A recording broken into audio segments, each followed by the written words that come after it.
महाभारत युद्ध के समय जब भीष्म पितामह और द्रोणाचार्य का वध हो चुका था, तब दुर्योधन ने सेनापति का कार्यभार कर्ण को सौंपा। कर्ण युद्ध कौशल के सामने पांडवों की सेना का बुरा हाल था। यह देखकर अर्जुन भी हतोत्साहित हो गए। लेकिन आज कर्ण का भाग्य भी उसके साथ नहीं था। कर्ण के रथ का पहिया कीचड़ में धंस गया। यह देख कर्ण तुरंत ही रथ से नीचे उतरे और पहिए को निकालने का प्रयास करने लगे। कर्ण को ऐसी स्थिति में देखकर श्री कृष्ण ने अर्जुन से कहा कि यह उचित समय है कर्ण पर वार करने का। अर्जुन ने भी बिल्कुल वैसा ही किया जैसा श्री कृष्ण ने कहा था।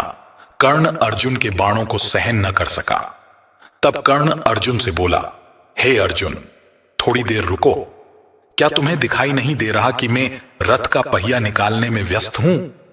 क्या तुम्हें नहीं पता कि जो योद्धा रथ विहीन हो, जिसके शस्त्र नष्ट हो गए हों, या जो निहत्था हो, युद्ध रोकने की विनती कर रहा हो, ऐसे योद्धा पर धर्म युद्ध के झांता और शूरवीर शस्त्र प्रहार नहीं करते। इसलिए हे अर्जुन, जब तक मैं इस पहिए को न निकाल लूं, तब तक मुझ पर प्रहार न करो, क्योंकि यह धर्म के विरुद्ध होगा। कर्ण के द्वारा अर्जुन को दिया यह उपदेश श्री कृष्ण को शूल की भांति चुभा। वे कर्ण से बोले, बड़े ही आश्चर्य की बात है कि आज तुम्हें धर्म याद आ रहा है। उचित होता यदि तुमने अपने धर्म कर्मों और पापों पर विचार किया होता।